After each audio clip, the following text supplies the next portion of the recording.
Sturgis Motorcycle Rally is held for the very first time in Sturgis, South Dakota. The first Dairy Queen opens in Edina, Minnesota, and FDR becomes the first and only president to be elected to 3 terms. The year is 1940, and this Dodge panel truck could be had at your local Dodge dealer.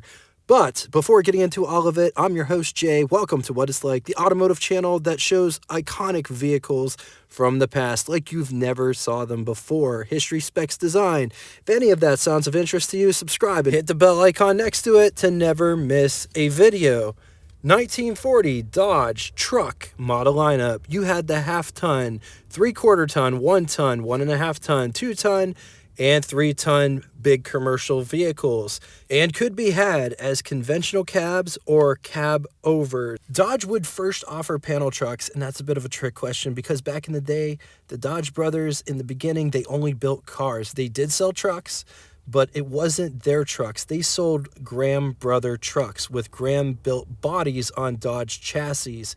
In 1921, in 1.5-ton configuration, the half-ton variety would come later. The Dodge brothers would buy Graham Brother trucks between the years of 1925 and 1926, and the panel truck was already being offered. Fast forward to 1940, the Dodge truck series was called the V Series, which replaced the T Series in 1939. And it goes by a lot of different names, to be frank. It could be called the T-V-W series in the US market, offered in 6 different payloads. Could also be had with just about any body style that one could want. To get the job done, more than 17 different wheelbase configurations. And because of that, ads would tout them as job-rated trucks. Dodge would use this design with minor changes from 1939 through 1947. The biggest change between the years being the engine output. In 1939, horsepower was 70 horsepower, and by 1947, power grew to 102 horsepower.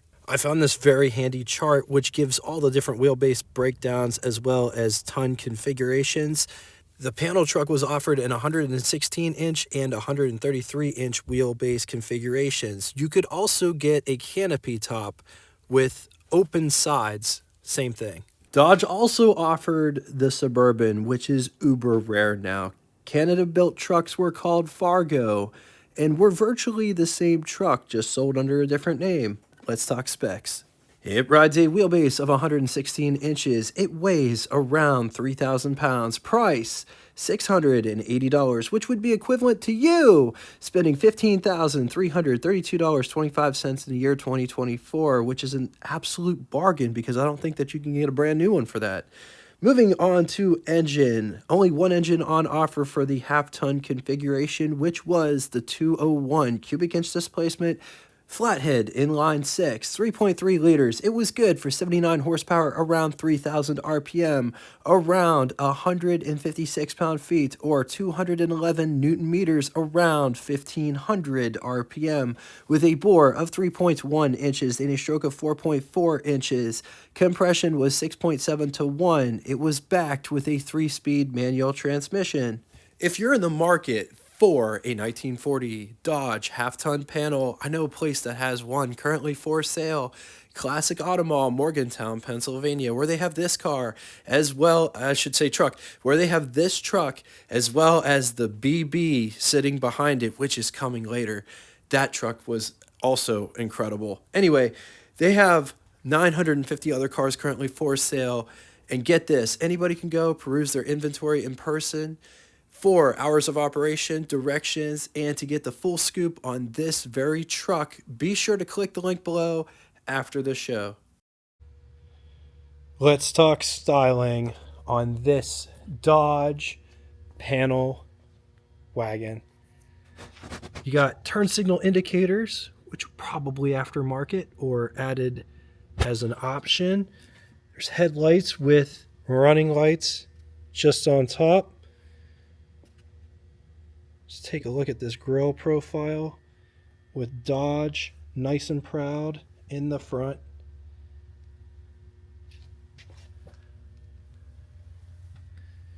Bumpers are basic, no overriders and or bumperettes, and they're painted. Very utilitarian. Gotta have the American flags on the side.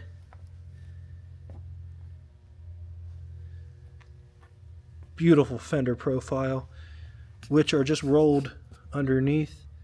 Dog dish hubcaps with the beauty rings that cascade.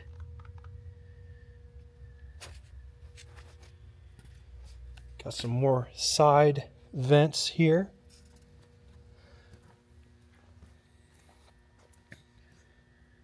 Dodge Ram mascot and or hood ornament. It has the center line, and then it blacks out here, which covers up the butterfly hinge going back towards the split windshield with windshield wiper mounted at the top. This one does have a massive cowl vent right there in the center.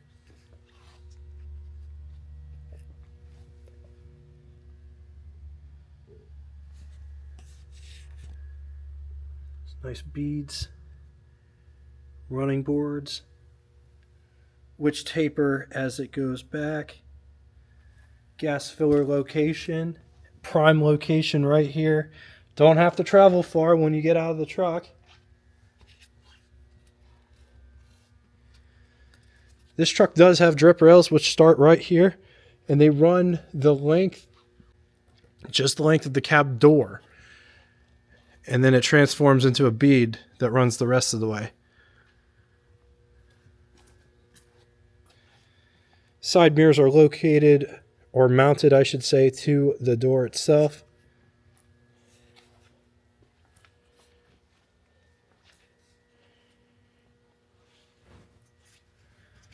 There isn't any gravel guards.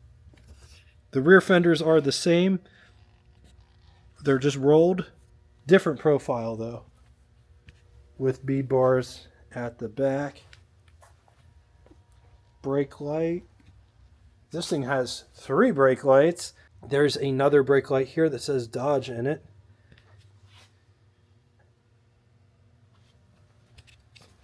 Rear bumper matches the front bumper, very utilitarian.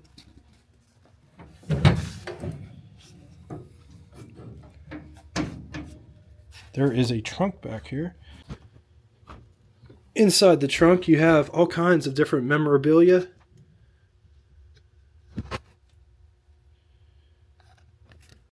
This one has actual wooden floorboards. How cool. And that is what the front looks like from the back. Steel sides. Full-size spare.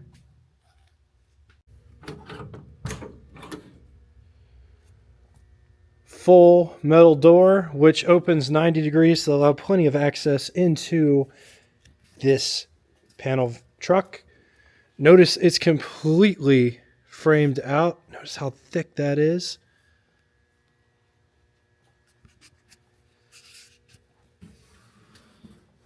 There's a actual door card here. This is just cardboard on a metal door. That's where the term door card came from. Door handle to get out, window crank for the big window. Operates like this. Notice this one doesn't have any vent windows. Coming down inside the pedal box down here, you have the high beam switch on the floor right here.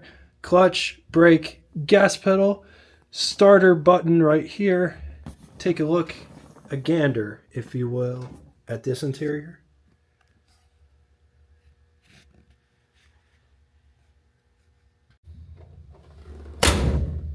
What a quality sounding shut.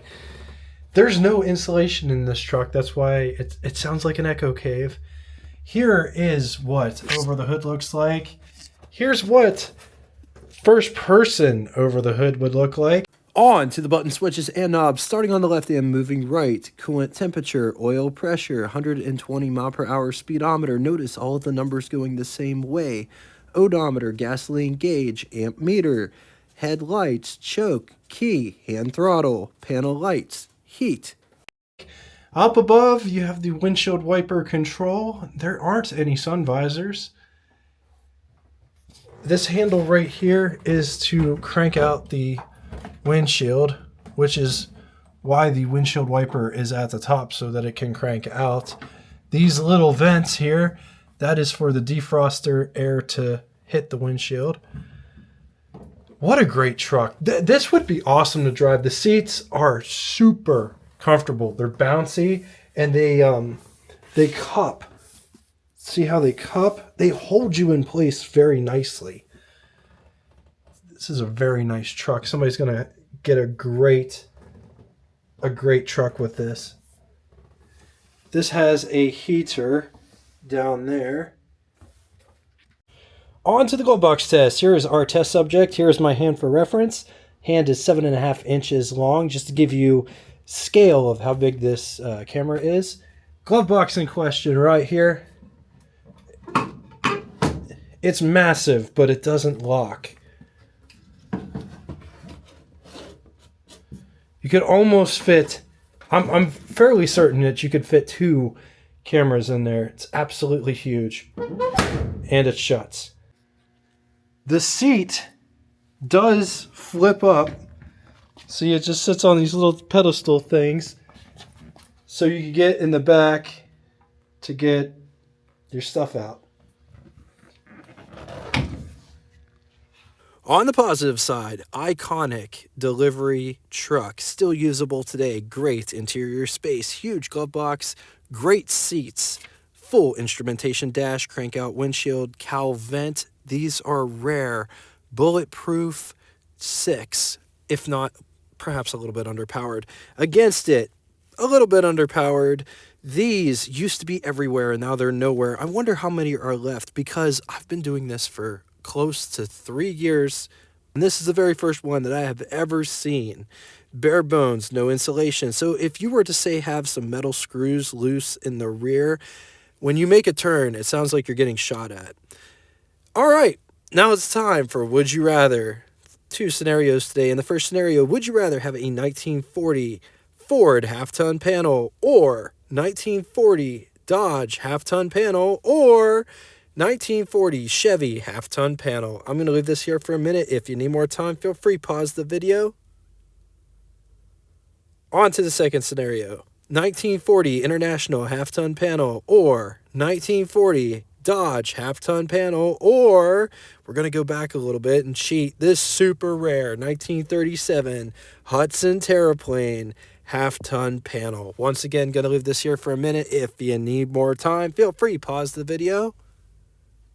Now it's time for Name That Tune. First person to get both the name of the band, song title, and the lyric that comes next will have their comment pinned to the top of the comments section. Always got too many people. So looking for the next line, song title, and band to get your name pinned to the top of the comment section. Thank you all so much for coming out and watching this.